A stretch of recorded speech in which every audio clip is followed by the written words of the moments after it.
I'm Jeane Coakley alongside Connor Hughes. And Connor, I guess how surprised are you at the way the defense performed? Very. This is supposed to be the backbone of this Jets roster, the area that no matter what, they always feel like they can rely on, and the one unit that is always going to give them a consistent effort. And instead, we saw none of that here in Dallas. They struggled against the run and Tony Pollard. They struggled against the pass with Dak Prescott and CD Lamb, and it was that way to start the game and as that way towards the end of the game. There was no pass rush. Sauce Gardner dropped an interception. There were some questionable efforts from players on certain plays. It was a very uncharacteristic Jets defensive effort, and I wonder if they were drinking a little too much of their Kool-Aid after the way they played against Josh Allen and the Bills, because this was a complete 180 from that performance, and the Jets lost for a big reason because of that. All right, let's talk about the play of Zach Wilson. How concerned are you after this game? Not yet. I'm not concerned yet. Now, I know you're going to look at the stat sheet and you're going to be disgusted, certainly, because he was going up against one of the best defenses. Yeah, but still, NFL. Anytime you see a quarterback rating under 40 and a completion percentage under 45 and more interceptions than touchdowns and 3 interceptions on a score sheet,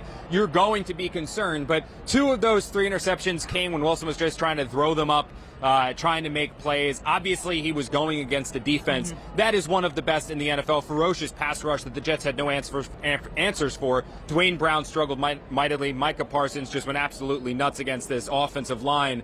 I'm not worried with Zach Wilson yet. I actually saw some signs of progress from him. My concerns with him come next week against the Patriots, because if he throws the same interceptions against New England, if he doesn't complete the passes again or have that completion percentage up over 60 against the Patriots, then we have a problem. But right now, I thought for 3 quarters Zach Wilson looked okay. He certainly wasn't the reason the Jets were losing.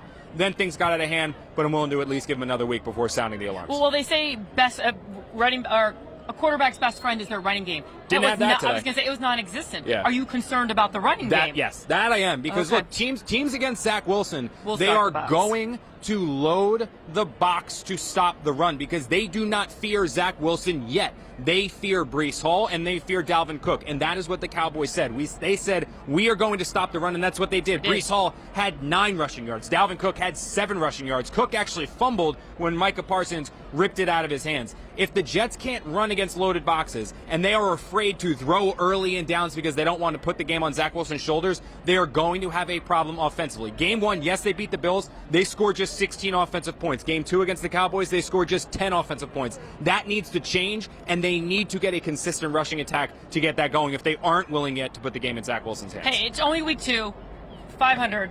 No need to push the panic button quite yet. Not yet. If this happens again against New England, then we'll sound the alarms.